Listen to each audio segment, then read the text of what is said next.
Welcome. It is Friday. You are at the Actualizing Equity event series focused on narrative shifts for powerful movements. For those of you who are not familiar, the mission of the Alliance is to advance justice and equity and economic growth and land development in the Twin Cities region. With a membership of more than 30 community-based organization and advocacy groups, we build and work with coalitions centered in and led by Black, Indigenous, immigrant, and people of color communities to build power, write our own narratives, and create transformative systemic change that dismantles the historic and ongoing harms of our region's land use and development policies and practices. That is a mouthful. So for many years, the Actualizing Equity event series has continued to create space for community organizers and aligned stakeholders to build relationships, share knowledge, and strategize together in our work to change the policies and systems that influence racial, economic, environmental, and health equity in the Twin Cities region. So today we often dive into specific issue areas, and today we're kind of taking a step back to look at a bigger picture. And so we all know that shaping narratives is an essential aspect of community organizing to disrupt and uproot ingrained systems of oppression.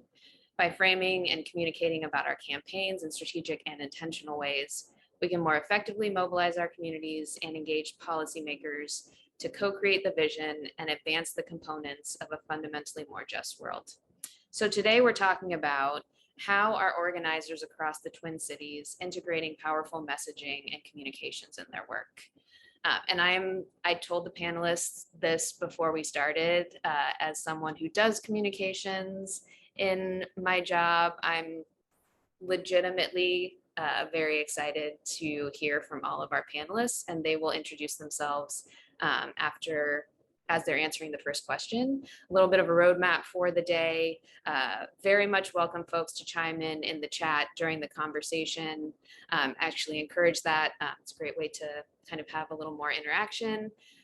We'll have a short-ish panel of presenters. There will be time then for not only questions, but also participation from you all to share work you're doing, ideas and creative strategies that you're working on. And then we will close out by 12:30, if not a little bit earlier. So with that, I'm going to jump into our first question for the panelists. And so this question is really kind of grounding us in why we're having this conversation today. So, we're living through this time where it seems like, just this morning, the Supreme Court officially overturned Roe. And, we're living in this seemingly perpetual crisis. And at the same time, we have this immense proliferation of things that are seeking our attention. So communications is increasingly really challenging. And we continue to make really important strides forward, and we know we need to be more effective in connecting with and mobilizing folks to action. So what are some of the patterns that we as communicators have found ourselves in that we need to kind of kick the habit, for lack of a better term? And so I'll model by saying that in my role as communications at the Alliance, I find myself thinking that if I can just describe a problem with enough urgency and severity, that's going to do the job.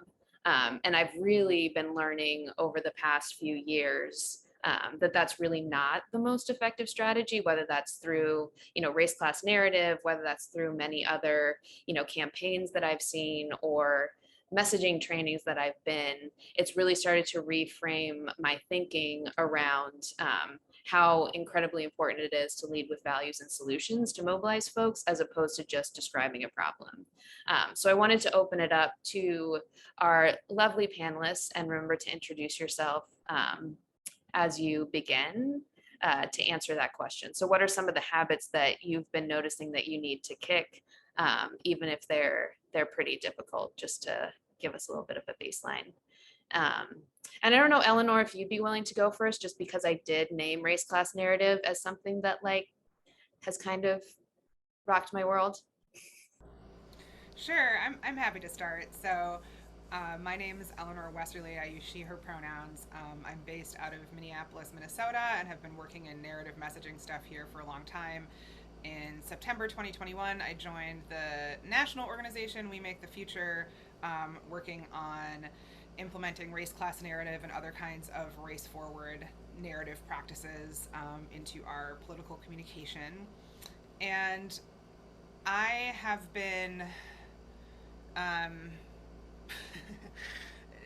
variously yelling at slash cajoling slash having conversations with folks about our sort of collective narrative habits for a long, long time. And it doesn't matter what framework you're looking at or what framework you're using. I think one of the most persistent things that I've even after lots of practice, I find difficult to get out of is using this social justice terminology. That is actually terminology that comes from a very academic setting, and it's this weird thing where we think that using multisyllabic references to really complex systems of oppression is going to create some sort of understanding, but it doesn't. Um, People will absolutely agree with us when we talk about, um, the multiple hegemonies of um, oppressive white supremacist patriarchy, right? Like people will be like, yes, that's true, but for the most part, folks, that it doesn't actually inspire folks to take action when we talk about systems in this way, when we use this kind of jargony academic language. People tend to agree with us, but also tend to feel a lot more demotivated because either it's, if we're talking about systems, it's like this big thing like the weather, right? Like literally like the weather, if we're saying like climate change and not talking about, um, the fossil fuel corporations who are actually putting the pollution into the climate that is causing all of these changes that we're experiencing. And it's hard to make a plan if you don't have a specific target. It's hard to feel like you can make an impact if you don't know who or what you're trying to impact. And there's also this weird, I don't know, like purity test or something that we use sometimes where if somebody isn't able to say um, you know decarcerate our heteronormative whatever, then people aren't invited to the party, and that doesn't make sense strategically, and that also doesn't make sense to my heart and to the people that are in my family and people I grew up with. And it's one way for me to talk if I'm hanging out with my you know multiracial police abolitionist queer house party friends. Sure, whatever, we've got a common vocabulary, but taking our narratives out into the world, we want to make sure that folks can actually understand them. And I think a lot about Ricardo Levins Morales, local artist, who talks about the second grade liberation program, that if what we're talking about isn't immediately understandable by a second grader, then it's not probably a useful program, and it's probably not a liberatory program. So I've really been orienting myself towards okay, how can I make this so that a kid could understand it and get excited about this thing that I'm doing. So that's, I'd say, one thing. Yeah. Eleanor, thank you so much. Who would like to go next?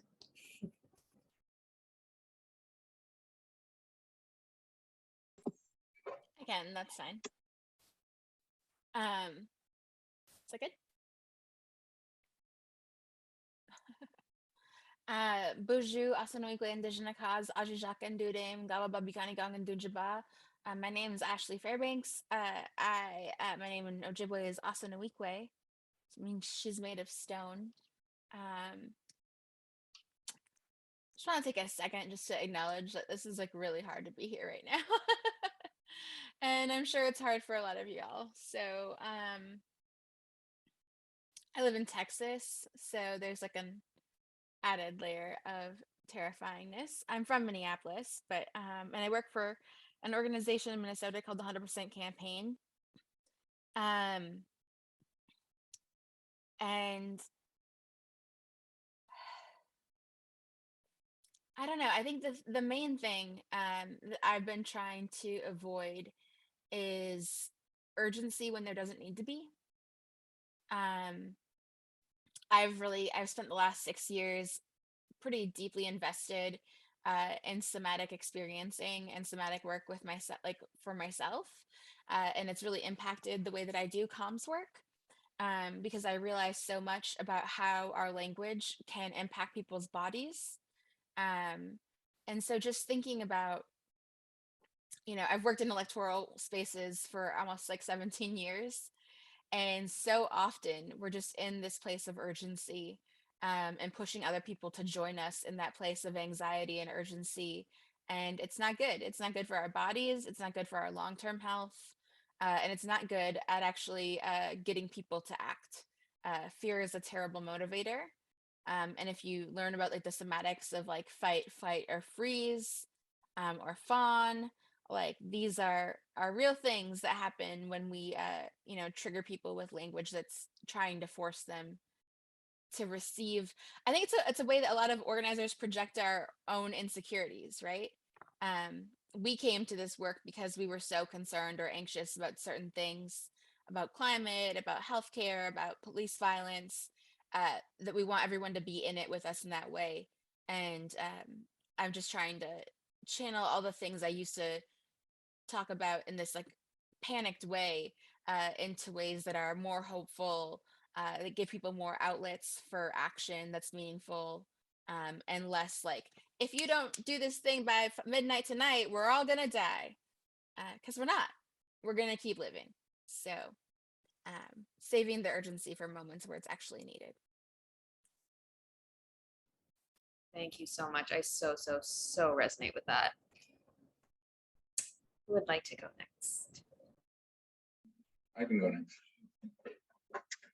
Hi, everyone. My name is Sebastian Krivera. I am a community artist. I've been part of the organizing arena for about 8-9 years now. But my main way of public communication is visual art and I guess expressive art sometimes too. But primarily I focus on uplifting and showcasing community voices and more specifically the community around me. And I guess the toughest habit that I always want to get rid of, but well, it's not possible currently at systemic level. It's kind of a mix in between what Eleanor and Ashley were just talking about. When I apply for an application for a grant, or I am trying to collaborate with a nonprofit because a community member from their area contacted me and they want me to maybe put up a mural or say something that they have in mind. If I use language like compassion, human love, human collaboration, human ingenuity, right? Talking about directly the people that I'm going to be working with and the people that contacted me to uplift their voices. 99% of the time, I will not receive any funding, and that whatever nonprofit, whatever justice-based nonprofit they are going to say, oh, sorry, no, not today. But the moment I use simple language like blanket statements, like justice, right, which doesn't mean anything. Justice is a word that we use to get funding. That's what it is. Or other similar legal language that blankets. When I talk about communities, I tend to be pretty specific, right? I won't say we are trying to impact the Latino community because I'm a Puerto Rican Italian individual, and I know my roots and my culture has nothing to do with Mexican or Ecuadorians, but we all get put in the same blanket, right? And so blanket statements like that tend to confine us, tend to clump us together and erase our identity most of the time. But we always feel so compelled to speak like our abusers, right?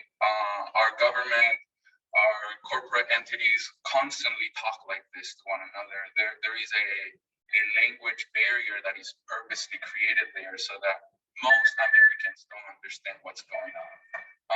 If we go to the Supreme Court today, right, I don't think most Americans understand when the Supreme Court releases their statements. I don't think people understand what that statement is saying unless it's broken down by someone or, yeah. And so, I mean, it's preposterous most of the time that we talk about the systems that have perpetually abused our communities. And when it comes to indigenous communities here, they've raped, abused, and spat on them for hundreds of years, but we will talk like them. And we will talk to our community like that. And so what do we expect our community members to feel like when we talk to them like that? Or when we're trying to collaborate, we will speak like that to other organizers or to other folks in higher social rankings, right? And so when we do that, well, we are spitting in community members' faces. We're not intaking their human experiences. We're blanketing them, and we're receiving funding for it without sharing it most of the time. And so, yeah, I think that's one of the biggest roadblocks that I find. And so, therefore, most of the time, I find myself doing projects with no money outside of the legal realm, in which I can uplift community members where they wanted to see it, how they wanted to see it. And then by tomorrow or by the end of the week, the city's gonna come and paint it over because we didn't get the permit, we didn't get the funding or whatever the hell. So yeah, thank you. Thanks, Sebastian. Corenia or Mari, do you have any thoughts? Yeah, I think, yeah, a lot of what folks have already shared really resonates with me. My name's Corenia. I use she, her pronouns. I'm also a community organizer, formerly the campaign manager for Yes for Minneapolis, based here in Minnesota. And yeah, I think that something that I've seen, not, I wouldn't call myself a communications person, but, in the realm of trying to move narrative and messaging along with larger strategies, I think that sometimes, if we don't exclude people, as Eleonore was speaking to, and kind of the language and the social justice rhetoric that we use, I think that there's sometimes some exclusion that happens in the messaging and how we kick off or initiate our campaigns. And often, right, we're trying to reach our base. But what happens is that the issue actually affects everyone, but we don't always initially paint it that way. And we then need to move particular messages and messengers to different communities to then invite them into the conversation. And I think there could be a way that we do that right off the bat, right? Because we all have very similar human experiences. And are all impacted by white supremacy and public safety and the ways in which we treat our neighbors.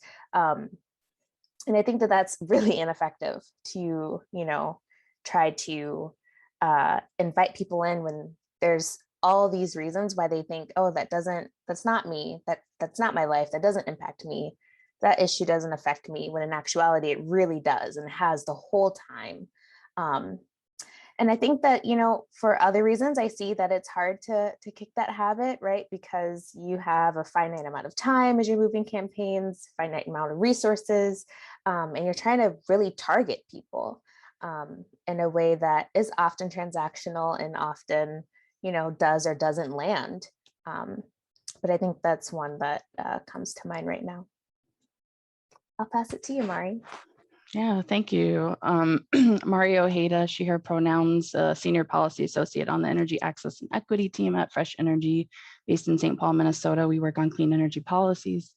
Yeah, this is already like really fruitful conversation. I just want to kind of follow up with what Sebastian and Carolyn talked about, like this sense of, and Ashley, like sense of urgency.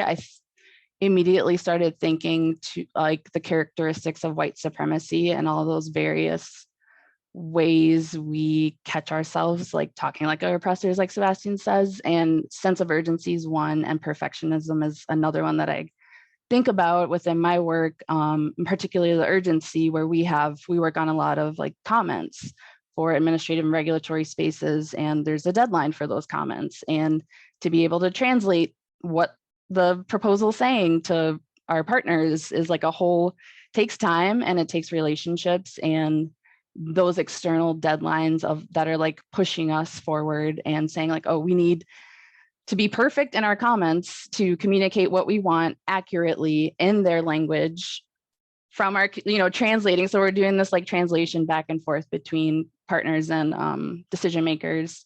And yeah, those two things just come to my mind as a way, like I'm continually like reflecting on how urgent is this, and also like how perfect do these comments need to be, and how perfect does my communication need to be. Oftentimes I'm like, I don't know enough of this particular program to feel equipped to talk about it. But at the end of the day, like community members need to know about it because it's affecting them on a day-to-day basis. And so how can I, like balance all of those tensions to accurately, reflect what partners are communicating to me? Great. Thank you so much, everyone. Yeah, I so resonate with what everyone was saying. So moving a little bit from kind of defining the problem to uplifting some of the amazing solutions that y'all are working on. So question number 2, what is a project you're working on or have worked on that is embracing new narrative strategies or creative ways to connect with people? What are some of the key aspects of that project that disrupt the traditional way we have been trying to galvanize policy and system change in the past? So I'll just note really briefly, like I was very inspired by, Corenia, the work on Yes for Minneapolis, and just like the framing of Yes for Minneapolis seemed like in and of itself a difference. I've been getting postcards from the 100% campaign, Ashley, with the, Welcome to Minnesota 2055, which I'm just like, that is a brilliant idea. So what are some of the projects that you all are working on that start to shift that narrative? And I don't know, Eleanor, if you want to show that video, maybe we were talking about that video, but that might be a good way to kind of kick off the convo. Sure. So at the last minute, I decided to change videos given the moment that we're in. So this isn't one that I worked on directly, but some of our research partners. So I'm at We Make the Future. One of the researchers we work with consistently is Anat Shanker-Osorio, and they worked with a big coalition of organizations, including Black Women for Wellness, which is where I am going to play this video from. And it's a campaign called Someone You Love, and it's in response to Roe v. Wade and the Supreme Court trying to cancel it. And basically, the innovations that this piece was really trying out was so much of the language around abortion rights is framed in this like individualistic, this is one person's choice, right? Which is because it's such an individualistic frame, it's so easily co-opted by, sort of what Sebastian was talking about really hit me hard about, like, it's so easily co-opted by our abusers, it's so easily co-opted by our oppressors, right? Because they're the ones who are at that sort of hyper individualistic mindset. And so this piece is, and the other thing is, like, when we talk about this is our choice, we're presupposing that there is an argument against abortion. And of course there are people arguing against abortion, but there actually isn't an argument against it. And so this video, the Someone You Love, is just sort of taking the idea that people will need abortions sometimes for all different kinds of reasons for granted, and asking the question, if someone you love need this thing that so many people need every day, what are you going to do about that? And so it's a different frame. So let me actually stop talking and play it. Nope, I want this one. Someone you love may struggle with a pregnancy. Thank you. A pregnancy they longed for that slipped away. Someone they were counting down the days to meet that couldn't survive. A pregnancy that would endanger providing for the children they already have. A pregnancy they were too sick to carry. That they never planned to have. That wasn't right for them. That comes too soon after giving birth. That would mean starting over. Someone you love might need an abortion someday. You can help ensure that when the day comes, they can get the care they need. I support you.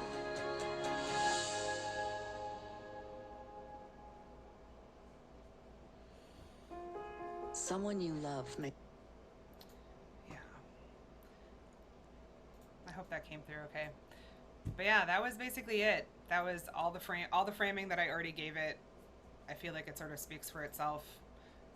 It's a different take, it's a more collective take, and it takes the idea of abortions for granted, which is what we should be doing, because it's something that people have been doing since humans have existed. We have been able to actually control when we want to decide to have children or not, and that's just something that needs to continue to happen. Thanks, Eleanor, and thanks for that pivot. Obviously, very we're all sitting with that today too. So, who would like to go next?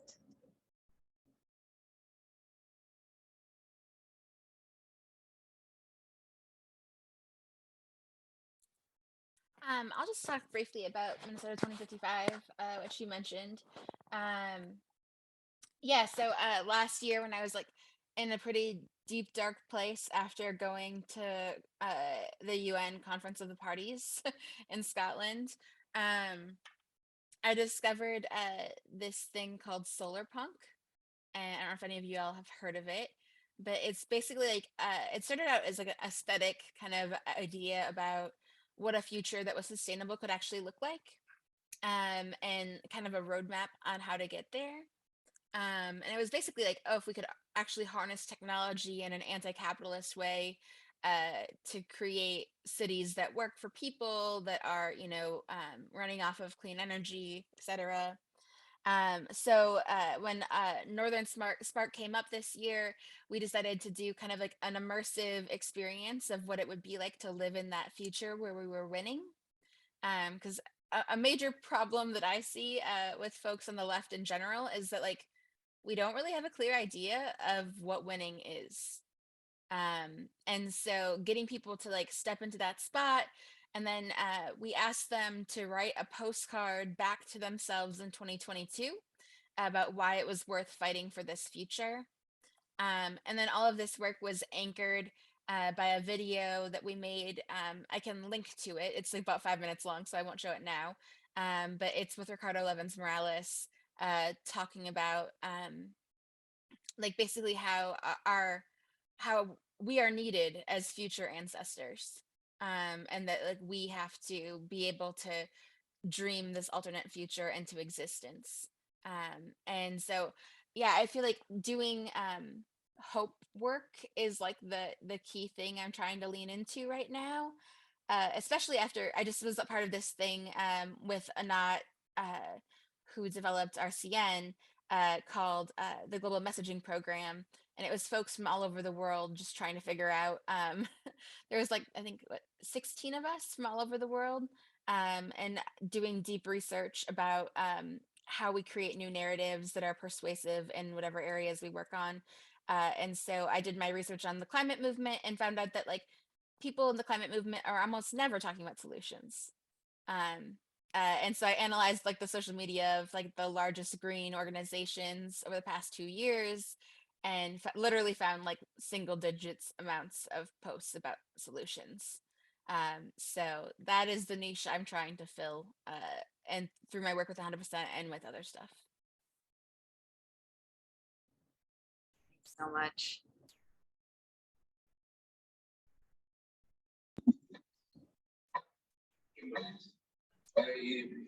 I've been recently working alongside with the East Side Freedom Library and some local artists. We've been working on a e-comic book that will be available to any community member that finds a sticker.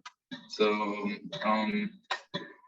the comic book will be focused specifically on the Public Utilities Commission, and it will be teaching community members that currently the Public Utilities Commission, and not only in this state, but in most states, allow corporations to run a monopoly when it comes to your water bill, when it comes to your electricity, your internet, and your phone, and gas. And that is, it is actually, the interesting thing is that if you play the game Monopoly and you win, you will be doing exactly what the Public Utilities Commission allows most of these corporations to do. It's beautiful. Like for us to actually have a real definition of monopoly sponsored by our government, it's kind of, yeah, I call it beautiful. It's hilarious because all of us actually, most of us can't do much about it. And most community members don't know about it. Actually, me as an organizer, for the first 6-7 years I was organizing, I didn't even know what the Public Utilities Commission was. Individuals that made choices that impacted my life so much so that as of today, I'm currently unhoused. I mean, this is my studio and I pay rent for my studio, but I don't have a house. I live with my wife's family because our bills were just too high, and this is our best bet. And so after that, I joined a cohort, the Twin Cities Energy Equity cohort, and through that process, I kind of learned about the Public Utilities Commission, and I was like, whoa, we got to do something about it. So I was able to get a small grant of $10,000 from the U of M, actually from the Institute of Environment from the U of M. But as I was saying previously or earlier, we actually had to just write some bullshit in order for us to get it. We had to just be very open, not say anything, and then do a whole project that will have some out-facing community outreach, which is what's delineated in the grant. But I'm actually hoping to use the U of M's name, and at the end of the comic book, the only contact information that will be given to the community is the numbers of the Public Utilities Commissioner. So there'll be 5 phone numbers that you can call. And so the way that we decided to do this is that we're gonna make a comic book with some information at the end. And I will make some posters that will be given to different libraries, comic book stores, and other places of social gathering that we're familiar with. And then my team of artists is all going to receive about 100 to 200 stickers with QR codes on them, and we're gonna stick them all over town, all over the Twin Cities. And then, yeah, so if you see a sticker in your local taqueria and you scan it, you might come up with our comic book. And yeah, I think these are ways, and something that I really want to say is that this comic book was a movement when it was first conceived. All of the artists that I'm collaborating with are more than willing to actually make an animation that comes along with the comic book that will be presented free to community members. But we have applied to multiple sources and multiple funding streams to try to get additional funding for it, and nothing has come through. And the reality is that no one wants to fuck with the Public Utilities Commission, so no one's going to give us the money for it. And so we're going to do it ourselves. I will also like to talk about another smaller project that I have in Hudson. I'm going to be collaborating with students and elders to make a mural about soil and about soil health and well-being, because all of us walk on it. Most of us don't care for it, and we will all go back to it once we die. But without it, we can't feed our populations. Without good soil and healthy soil, we have many impacts that are negative, and most of us think of soil as dirt, and we call it dirt, which is hilarious and ridiculous because it's what provides its life. Well, you call it dirt, right? And so, yeah, I was able to get a small group of 5 students from high schools and middle schools, and then I'm gonna get about 5 elders that are all retired artists. Most of them are painters, and most of them are grandmas actually, which is amazing. I love it. And yeah, and so I'm gonna bring them together to make a mural and to impact the community that well, Hudson, we're gonna put it right in their main street, and it's a farming community that thinks of their dirt as dirt instead of life. So yeah, thank you. Thanks, Sebastian. I can go next. I have a couple of like responses from Sebastian's comments. Before I worked at Fresh Energy, yeah, like I knew nothing of the energy. Well, I didn't, not nothing of the energy system, but like very little. I was more like on the environmental side. And I was actually just talking to a coworker a couple of days ago, and I was like, it's amazing, like mind blowing how much is like how much like disparities and like racism is in the energy system and how complicated it is, and just all the things that we have to like dismantle within it. It's just, yeah, I'm learning like still like day to day on just all the pathways to take and advocate. But also our project is funded by the U, that similar project that Sebastian mentioned, Energy Equity in the Twin Cities, if anybody wants to Google it. These were workshops that took place last fall that were facilitated by the Institute on Environment folks, and fostered like dialogue and collaboration within those spaces. And then from those dialogues, like different project proposals were drafted. And so Sebastian's is one of them. Ours is also one of them. So ours is, we're calling it Energy and Housing Justice Project. And so taking folks siloed in energy, folks siloed in housing, bringing them together, literally physically in a space together to talk about like, what are you working on, really illuminate that intersection of energy and housing and how deeply intertwined the sectors are, and really break down those silos and build stronger movements. Because I think there's a lot of coalitions that are happening within housing and energy, and there's so much good like groundwork happening that it's nice to just like be in this space together to be like, all right, here's our updates, here's what we're up to, here's how to build this like stronger momentum. So shifting the narrative, particularly to a rights framework, is what we're trying to do with this project. Housing and energy should be seen as human rights. And so taking either existing work that people are working on or drafting something new during this project is a potential deliverable. So the idea is to have 2 convenings. We had one already in April, and we plan to have a second one in September. So at the end, I'll send some links in the chat. But essentially to build those relationships, to illustrate that intersection and build a really strong foundation for our work moving forward in the space. So at the second convening, our hope is to have like more alignment from that first convening, and then potentially like draft certain things or come up with future campaigns or initiatives that just make our work a lot stronger in the spaces. So some like other things that came out of that first convening back in April was just like shared meanings of like what is actually happening in our housing and energy like spaces, like how are folks engaging with various programs in those spaces, particularly like policy demands within certain categories. So we kind of did like 4 buckets of where our work was shifting. Evictions and tenant protections was one. The second one was shutoffs and energy assistance. The third was universal energy efficiency for all. And then the fourth is environmental justice. And so kind of having these conversations of what resonated for certain folks and how can we move forward. One thing that was really cool that came out of the first one was this idea of a Bill of Rights.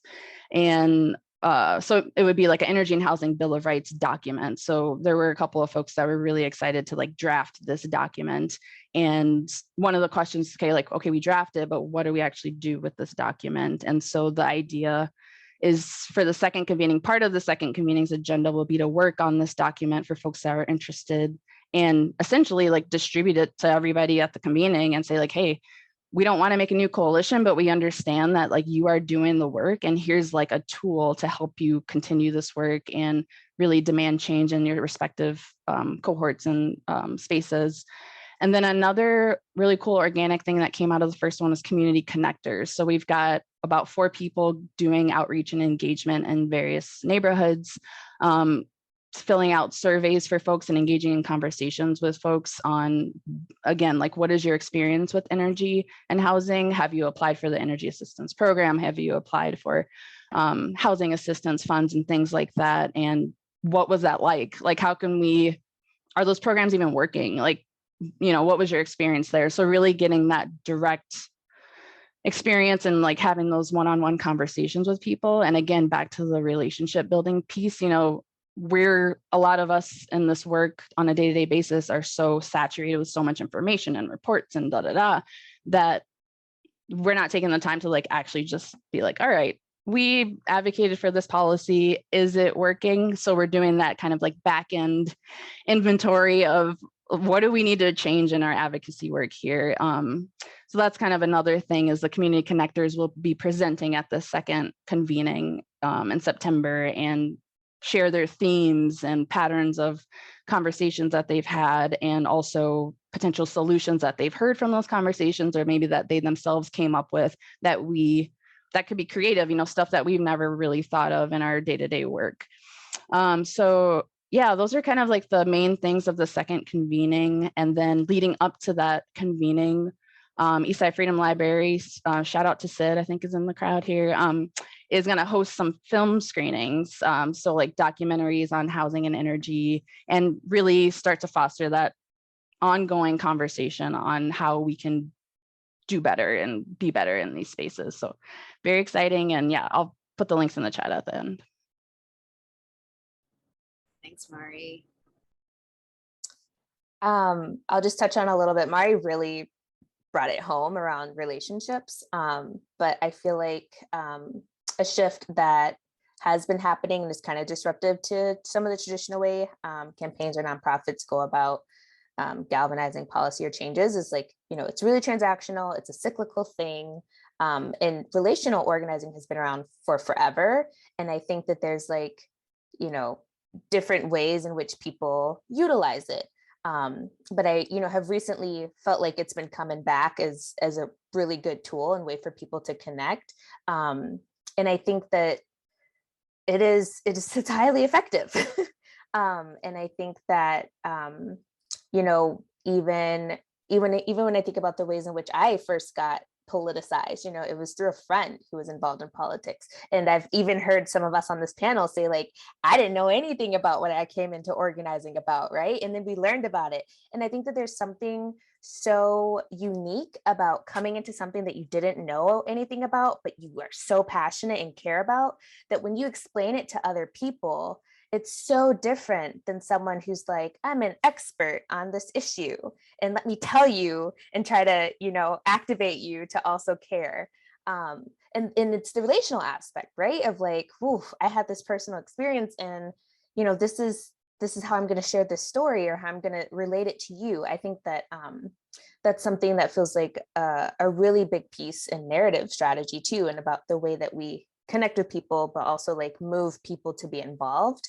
And then I think another piece of that I was going to talk about was just the way even that like as a movement or as an ecosystem, you know, whatever's happening in Minnesota, if we're just talking about the Midwest, is likely also happening in Chicago or Milwaukee or, you know, and I think that we don't always do a great job of connecting cross states or cross, demographics, like more largely. Luckily, I get to like be a part of Eleanor's work and other people's works here. But I think we could do a much better job of it. And I think, particularly from my experience, running a public safety campaign last year, there were a lot of public safety campaigns happening. And I don't think we connected as much as we really could have. And I think that there was a loss there, right? There's a lesson learned in terms of, the opposition we were facing, our lessons, our struggles, sharing resources, like sharing what was working, what wasn't, and being able to connect it for other people. I think a really strong point for us was being able to say departments of public safety, while it's new that you're hearing it, exist in many places. Here are a few. Here's some in Colorado. Here's some in Richfield. Here's some, across the country, and their effects and how they're actually, not something that is unknown. We can actually learn about it. And I think that there's just, power in being able to land that for people when they don't know. So. Nice. Okay, thanks for all of those thoughts. Yeah, I was in a space where Janae Bates, who was the comms person with Yes for Minneapolis, was talking about how we shouldn't say defund. And it kind of like blew my mind. Like, oh my God, I've been saying that for so long. And actually on that point, Corenia, do you have anything to say about like how, the Yes for Minneapolis it took such an affirmative stance right at the front. Like it's called Yes for Minneapolis. Did y'all get pushback on like, yes for what? Or, you know what I mean? Like how did that like really affirmative framing come about? And how do you think that it impacted the campaign itself? I'm so glad that you asked, because I did want to talk about it. I recently saw some of the Frontline documentary that they did here from the campaign, and I was just like, whoa, that's not it. And the campaign was really affirmative. We were really clear that we were about expanding public safety. We were really clear that while this could be a roadmap to abolition in the future, if the people chose it, that this was not going to abolish the police. And I think that while, our narrative was what it was so much easier for media, for national media, and for people to really hear the megaphone and the noise of not just activists, but I think of the fear mongering of like, we are just abolishing the police. This is just about defund. This is just about divesting from the police budget and moving it into who knows what. People could really easily say that there wasn't a plan. People could really easily say that they didn't know what was happening. There was a lot of just headlines. I think I even read some that was like, we did abolish the police. And it's like, we didn't. Divesting from the police department is not abolishing the police. And then, our city council turns around and funds it even more than what we just took from it. And so it was really affirmative. And I think that there's a lot of power there. I think that there's a lot of building. There was a lot of activation for people who got to really talk about a thing that really closely impacts them and impacts their lives, and was very values driven. And I think that, people ultimately, when we're thinking about like who's informed voters, who are we talking to, who's uninformed, I think that there's also sometimes a loss when we are not making sure and correcting the narrative consistently for people who are hearing pieces that aren't true. And I think even that's, I was seeing the power of the relational piece towards the end of the campaign too, when, young folks are having conversations with their parents and be in helping correct what they thought this campaign was about, what they thought this ballot measure was about, that wasn't actually what it was. I think it was also really hard, when you didn't get really good language on the ballot. That was really kind of devastating. So then you have to do this, over explaining, because again, people aren't, there's the intentional sowing of confusion where there actually wasn't any. And I think that yeah, again, when you have an affirmative message, it's way easier to try to latch on and exploit one that isn't that, to really try to say, no, this is what they're doing. They're just not telling you. Yeah, and so I think, yeah, it was hard and it was good. And I think the people who really heard it for what it was, really, you know, on the doors were like, oh, yeah, that's me.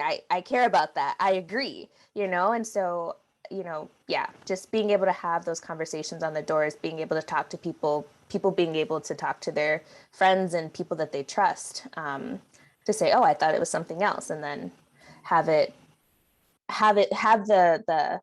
elevated information, I think made a really big deal. Nice. I don't know what happened there. Thank you so much for the additional share. So our final question for the whole group, and again, if folks have questions, please start populating the chat. So we've talked about kind of some of the problems we're solving, some of the projects we're doing that exemplify some of the solutions to better messaging. So looking forward in terms of how do we start to kind of grow these practices, what are the types of things that we need to do to change at the community organization movement level to really scale up these types of innovations and investments in communications. And I'll start by saying, you know, there's a really cool thing that Eleonore, I think, kind of co-founded called the Narrative Justice League, which is honestly just a space for us as folks who do this work as our work in communications can come together and share these types of strategies and really work together to kind of create new grooves in our brains and share these creative ideas that we're working on. And so that's something that to me is something that we need to grow, is just those connections as communicators with each other. So what are some things that y'all are seeing that either kind of excite you in growing these types of creative avenues, or things that, you know, we just don't have yet that we need in order as communicators and messengers to be more effective? Any thoughts? I'll just offer a quick thing, which is that something that my one of my colleagues, Josh, who's the comms director for SEIU, said the other day. He was just like, you know, we keep on saying, like, we keep on kind of like prefacing and giving a foundation to all of our work with like, people are exhausted right now, people are burnt out right now. And Josh really offered this alternate framing that was so helpful for me, which is like, people are just really hungry right now. They're hungry for solutions. They're hungry for like actual material assistance. They're hungry for inspiration, you know, because we were all talking about like how inspiring it was for us to see all of the worker organizing that's been happening. And really just thinking about how we can kind of start with that premise rather than people are exhausted. Like, even if there's some truth to that, if we're trying to like mitigate like the expanse of our vision because we think people are too tired to hear it, like we're actually kind of reinforcing that people should be tired.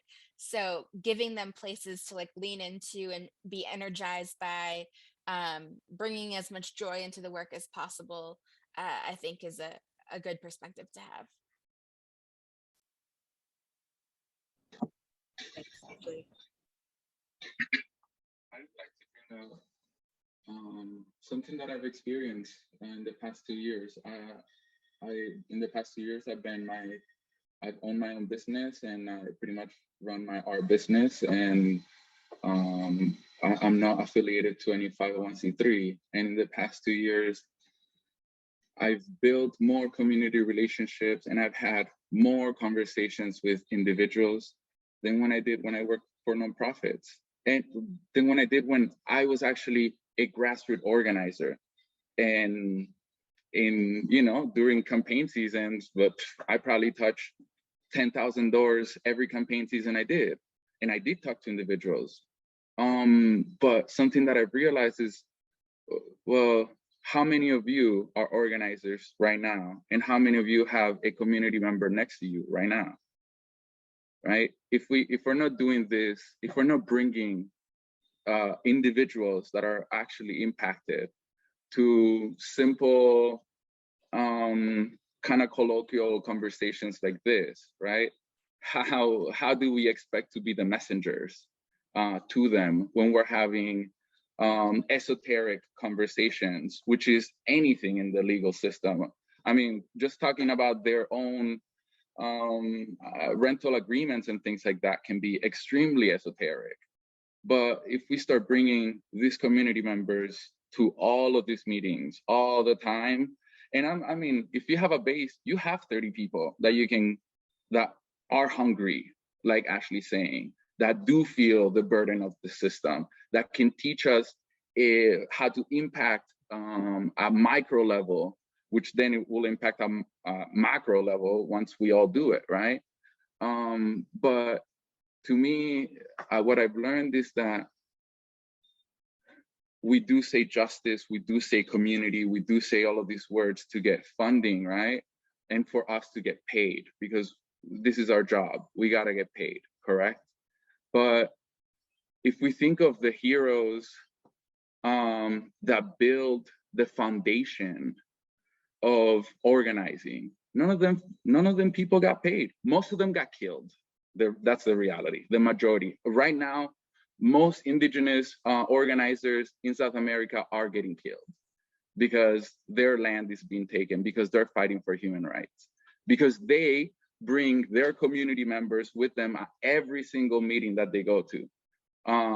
And because of that, they get killed. So if you don't feel threatened, if you don't feel this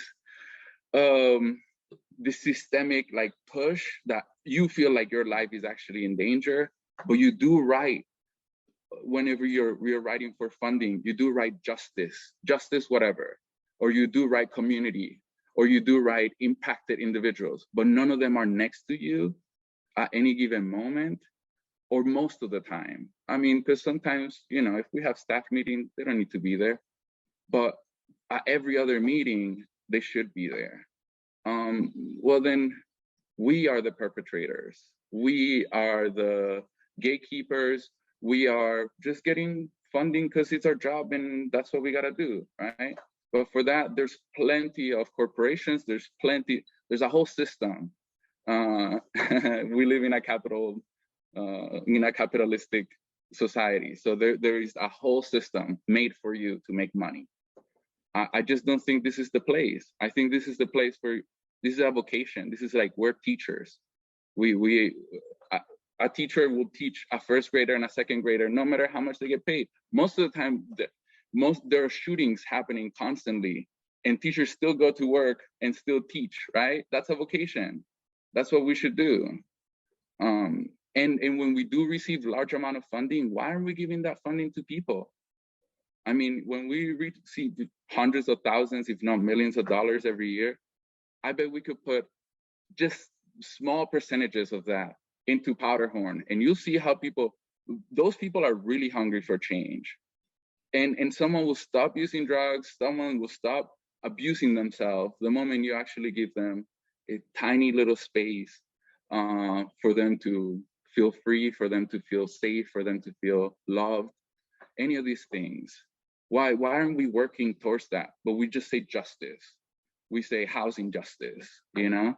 Well, why not? I just, it's so simple and it's been done, because if it wasn't for human ingenuity and us coming together, we wouldn't have this society, all of the things that surround us, right? So it is possible. We just need to do it. Okay, sorry, thank you. No, not at all. Mari, Corenia, Eleonore, any thoughts on what we need to continue to grow to scale up these solutions? Yeah, I can quickly go. I think like the first thing that comes to my mind is like eliminating silos. And being mindful of like how even, not just our project of energy and housing justice, but how energy and housing justice like intersect with public safety, as Corenia talked about, and really like broadening that vision and perspective out to how intersectional everything is. And really, eliminating the silos of, I work on this or so-and-so works on this, and coming together and talking about like how we can work together to push our movements forward. And I think specifically for our project, one of the things that came to my mind was like implementers and people that are like doing the work and implementing like the programs and the policies that have that, interface. So I think of like the weatherization assistance program, for example, where we've got energy auditors, we've got contractors going in and out of folks' homes that are just doing the work and like not actually having a conversation with the individual that lives there saying, how is this working for you? Does this work? Like, how much more money do you need to like be in a healthy space for housing? And so for our second convening in particular, I think that's one kind of sector that we may have missed in the first convening, is like people on the ground that can add to the conversation and like add to the conversations of the steps like along the way. So from ideation all the way to like compliance, enforcement, implementation, like what along the way is inequitable and what do we need to change at every step of that process and program. So just continuing to have like the dialogues and conversations and not say, oh, I don't work on that, or like, I don't touch that. That doesn't relate to me. So.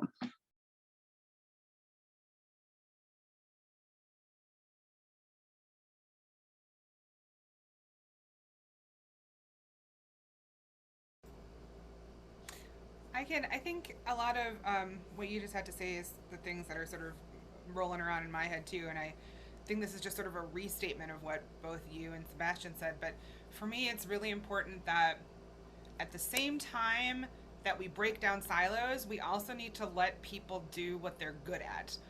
And so like, if I'm a communicator, like, and we have data people out there, don't make me like dive into the frickin' database and get all overwhelmed with spreadsheets and numbers and all that stuff when there are folks who are amazing at that. Please let those folks be amazing at that. I want somebody to be amazing with, right? And I should absolutely be in frequent conversation with whoever is doing that. And I think the silos that frustrate me the most, and if y'all haven't heard Janae Bates from Isaiah Faith in Minnesota talk about communicatizing, but the silo between communicators and organizers is like real weird to me. And I would throw artists in there too, because like organizers are like out there doing the one-to-ones and like constantly communicating with people. A one-to-one is communication. A door knocking is communication. Testifying to legislators is communication. And so if we, like, all of us are storytellers as humans, right? And then there are, like, I think about my role as somebody who I am trying to take the best done research that is moving towards racial justice and environmental justice and all these things that I care about, and make strategic decisions in my storytelling so that I'm not just like, the best storyteller around the fire making my friends laugh, right? That I am a strategic storyteller who can make informed choices about the human ability that I have to tell these stories to be effective. And that's a slightly different skill set than like the organizing skill set to be able to like bring people out and do all that stuff. And so we got to be working together. And the same thing with artists. It's like, it's a whole ecosystem that we need to be more connected in. And we all need to be able to do our jobs. And I want to also invite like the data folks and the admin folks and the digital folks into that ecosystem. Not even invite, it's not an invitation. It's just a fact of the ecosystem is that we need these roles. And just like with any healthy ecosystem, the frogs need to be able to be frogs, the fish need to be able to be fish, the trees need to be able to be trees. And there's something about like,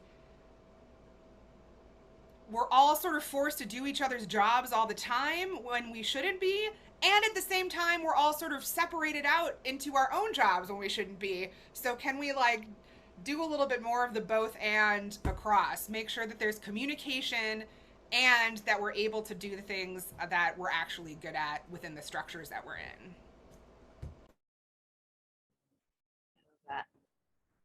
Corenia, any thoughts? Yeah, definitely that one. As I came in here and was like, I'm not a communicator. Eleanor just said everything about that I needed to say. I feel like the last thing I'll add, you know, for things being at scale is as people have touched on, is like alignment. I think like, yes, to the intersectionality, but also I think people have to find alignment too in the way that they talk about it, move people, are going to, you know, be moving their own, you know, tailoring their own messaging and narrative and talking points to move the thing together. And my organizing background is in reproductive justice. And so, you know, when I came into this public safety landscape, you know, I was continuing to say, like, I am here because I see, you know, the intersection of people trying to create and sustain their families in safe environments. And that means they have to be safe. That means that they, you know, get to parent in a place where they get to live, and that they live in an affordable place and they have access to education and healthcare. And like, all of that ties to public safety. You know, the health of our community is directly tied to the safety of our communities. And so, you know, that was part of also having a public health, a holistic public health approach to the ballot initiative. And yeah, I think people have to be in alignment. And I was just too thinking back on, you know, as you were saying, like, yeah, Janae was like, we don't say defund. Yeah, we don't say defund. We didn't say abolition.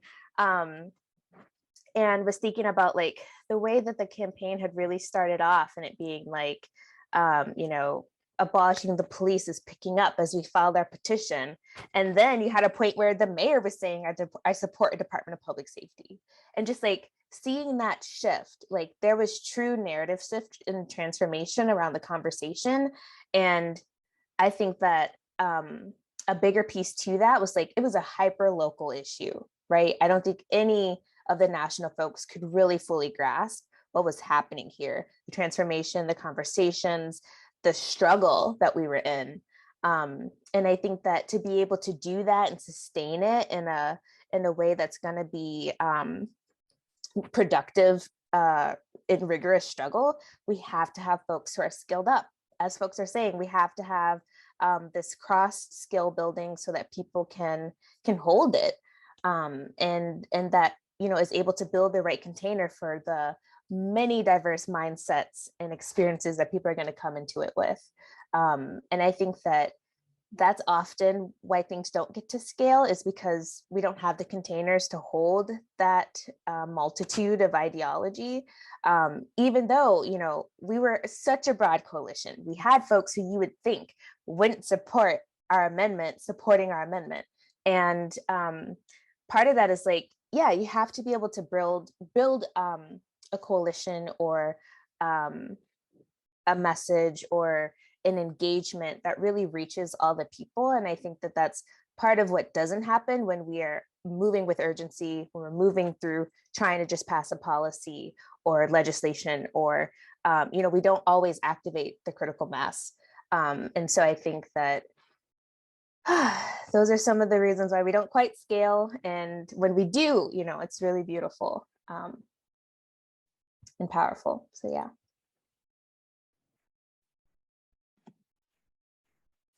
Thanks, Corenia. I actually would like to say something real quick. Yeah, go for it. I really resonate with what Eleanor was saying, and Corenia too. But to me personally, I've learned that when we think of skilled individuals, we need to broaden our own lenses, and we need to really encompass community members.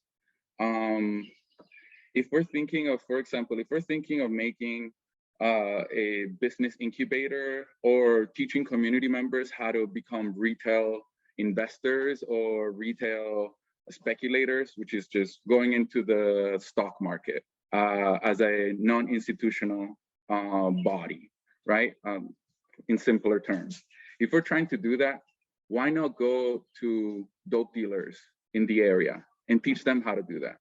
They tend to be the heroes in the community and the ones with wealth in the community. So why not integrate them? They probably have a business mindset and those skills that we were just talking about, right?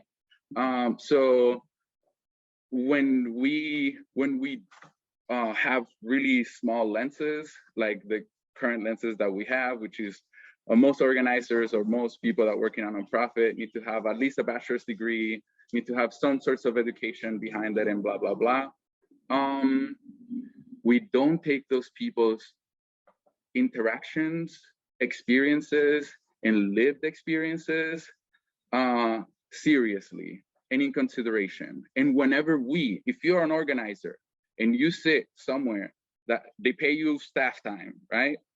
And you have the audacity to say that none of these community members understand it, or this is too complex for whatever reason, you are spitting in people's faces.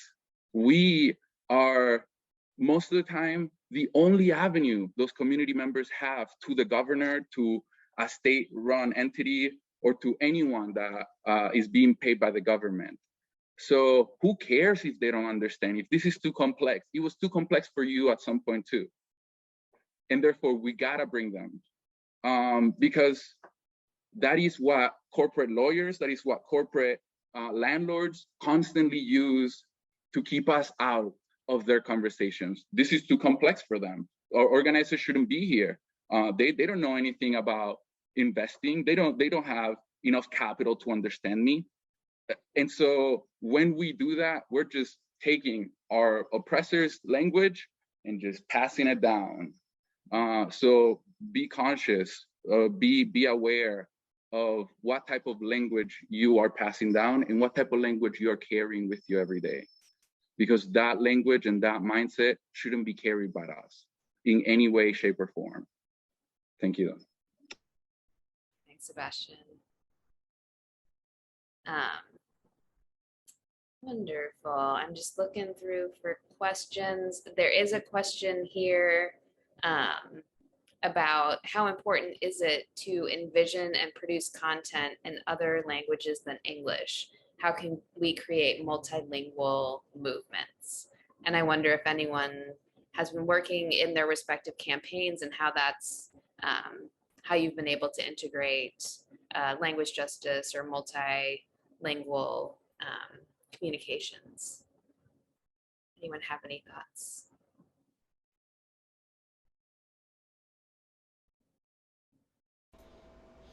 I mean, I think it's really necessary. I will definitely share that. I think as somebody who is not, I speak German. I am not multilingual in a way that is helpful for our current environments. So I can't, I am looking at it from the standpoint of not being able to communicate with people that I really want to be able to communicate with. And how much of, and I think one thing that's really important for us to remember is that a straight translation, when we're communicating like deep concepts like compassion and, you know, making sure everybody has a roof over their head they're proud of and like all these things, it's not just a straight translation of words to words. Like language is complex and you actually need to be working with folks who have the like a little bit of fluency in the field that you're in, whether it's, you know, medical or, you know, mechanical or movement. And those folks really need to be valued and brought in early. And I feel like this is a mistake that I keep making and a mistake that the organizations I'm part of keep making, where it's like a late last minute decision, and then you need somebody with all of this amazing expertise, and of course the budgets haven't been like set for folks with the amazing expertise that's necessary to actually make sure that all of us humans can communicate with each other. So, yeah, I guess it's a like, do as I say, not as I do kind of thing, because it's something that over and over again I feel like I need to get better about every time I go to a new organization too.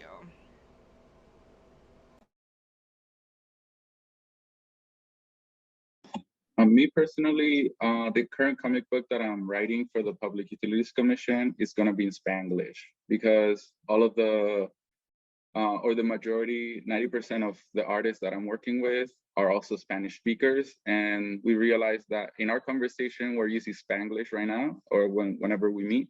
So might as well do the same. And we thought it would be hilarious for like, well, folks that only speak English that are going to be reading, all of a sudden be like, whoa, am I reading in Spanish right now? Is this it? Like, am I being bilingual? Also, we need to be pretty conscious of the fact that this is one of the few, if not the only, modernized country that is, well, confined by its own language and in anti, like, multilingual rhetoric and things like that. When the foundation of this country, indigenous folks used to speak with hands most of the time. They had a whole dialect, and it was like a universal language with hands, because each tribe had their own language and they couldn't communicate well with one another. So I mean, we can just take examples from American people, right? The American folks that were here already, and well, maybe make it more modern or something like that. But most human beings in the world speak a minimum of 3 languages, or an average of 5 languages. So I don't get it. Yeah, that sounds like one of the things that we need to be thinking about in terms of what we need and things we need to be skilling up, and ways we need to be thinking about things proactively rather than reactively in our current situations. There is one other question I want to bring in, which is from someone who is a teacher and trying to really connecting with the need to communicate in simple language about complex systemic problems and solutions. Any resources on how to bring more organizations into my classrooms to partner with students on solutions? Is anyone doing any kind of integrated work with youth in that way, or ideas on how past projects have been able to collaborate in that type of way?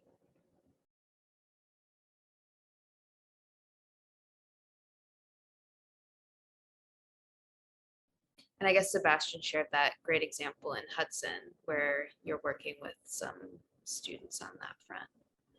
Yeah, I guess I've worked previously with students too. I like to bring young folks into artistic conversations, because most of the time they have really innovative and really like futuristic ideas that most of us don't think about, you know? And so then we can depict it and just throw it, and people can think about it as they're walking by. So what I would say is that if you would like to collaborate with me personally, I can put my email in the chat and you can just contact me directly. Yeah.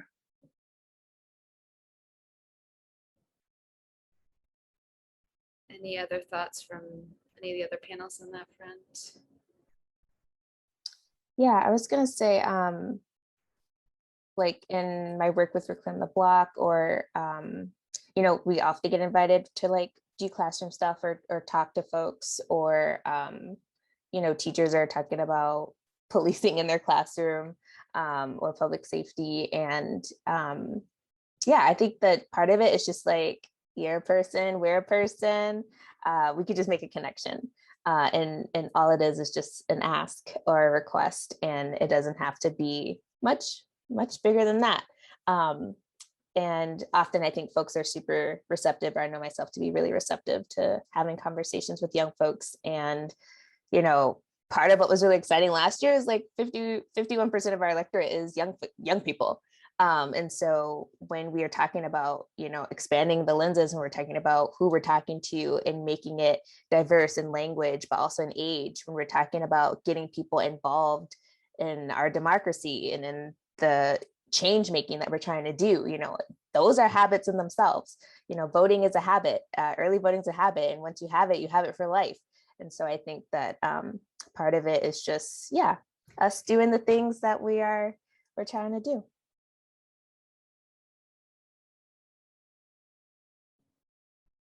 Great. Thank you, everyone. With the final 4 minutes, I just wanted to make space for any closing thoughts from each of the panelists.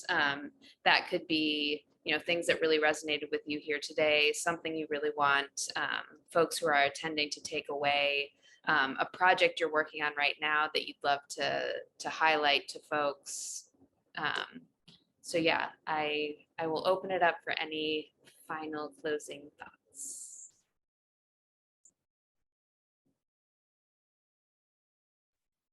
I'll quickly go. I was totally missed a important aspect of our second convening that I want to bring up.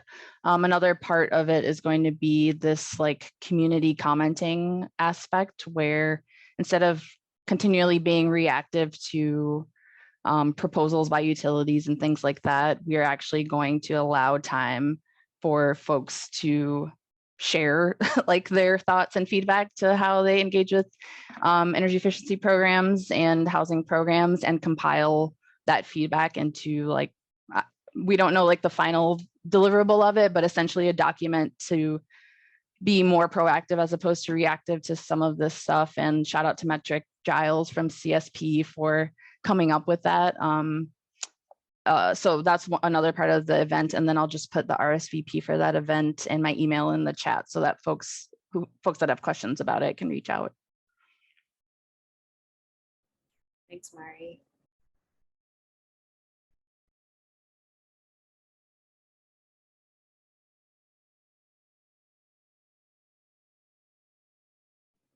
Any other thoughts or upcoming initiatives, events folks would like to share? Yeah, I just wanted to say I'm always really excited when we get communicator storytellers together like this. I like to think about it in that sort of concept of fractals, and a lot of y'all already made reference to this, but like, just as there's like a narrative justice league in Minnesota, there's something that, I'm working at like a Midwest regional level now with We Make the Future, and sort of trying to pull together relationships across the Midwest region. And then within Minnesota, hopefully there are, tables where there are folks like the Alliance helping like neighborhoods across St. Paul, neighborhood organizations across St. Paul talk to each other, helping folks, in different parts of the state talk to each other, so that there are sort of these like varying sized fractals of communities of practice supporting each other at different levels of, state, national, hyper-local, all that stuff. And that's the kind of thing that really excites me. Nice. Corenia, Ashley, anything upcoming for you all, or final thoughts? I don't think so. Today's the start of early voting. Primaries August 9th. No, I think that this was a super good conversation. I always love hearing from other communicators and folks whose niche is like really making the vision so desirable for other folks, and really appreciate the way that we do our storytelling and do weave together these webs across our lives and include people in. And so, yeah, thank you. And thanks folks who came to listen in. I'll just say real quick, if you want to get our hopeful monthly mails, you can go to 100%mn.org and join our Seasons of Citizenship mailing list. And we send postcards, and right now we're working on a newspaper from Minnesota 2055. full of stories from that feature. So if you'd like to get the newspaper and some other fun projects we're working on, I'll drop the link in the chat right now. I would highly recommend. It is delightful to get this mail from 100% Campaign. On that note, it is 12:31. Again, so much appreciation for all of our panelists. I know you're all very busy. Today is another day that we need to be effective in communicating about. So I just really appreciate the time, the insight, and of course, all the work that goes behind, what you're communicating about. So thank you again for folks who have joined. We have recorded this. I will put together a recap, and so you will be sent that after maybe in a week or two. So again, thank you so much, everyone. Have a good rest of your Friday.